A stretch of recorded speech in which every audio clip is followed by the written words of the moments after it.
top?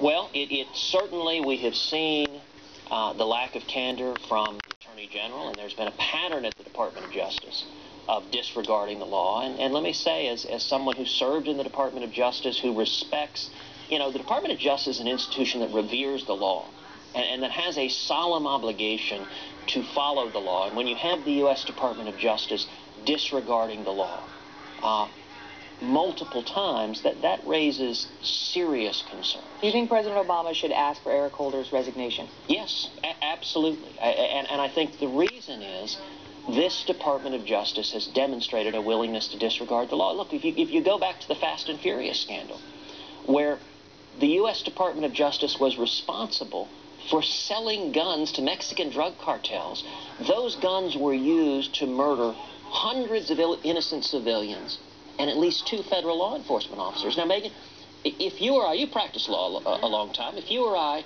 sold guns to a drug cartel, we'd be thrown in jail. Mm-hmm.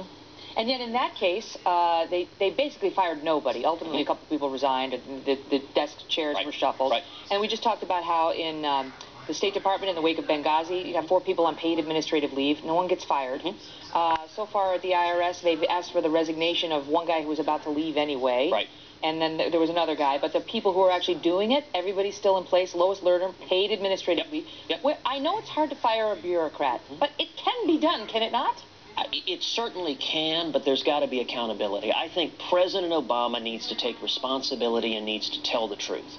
In recent weeks, there are at least 2 instances of senior officials for the administration telling flat-out falsehoods. Number 1, the White House press secretary said with regard to Benghazi that neither the White House nor the State Department had changed the talking points at all, other than changing the word consulate. Now, within a few days, ABC News reported that wasn't true, that they changed it a dozen times. They deleted al-Qaeda. They deleted references to terrorism. Now, that was simply an objectively false statement made on behalf of the President of the United States to the American people. Likewise, the IRS went before Congress and said they were not targeting groups based on political affiliation, and at the time, senior leadership of the IRS knew that wasn't true. The Deputy Secretary of the Treasury Department, a political appointee, had been told that wasn't true. Yeah. And, that... Now, trust is eroding. Trust is eroding among the American people, and I want to ask you about that because you made headlines recently by saying you do not trust the Republicans or the Democrats on the subject of the debt and the debt ceiling. And now your critics have come out and said, look at this guy. He's a, quote, enemy of compromise.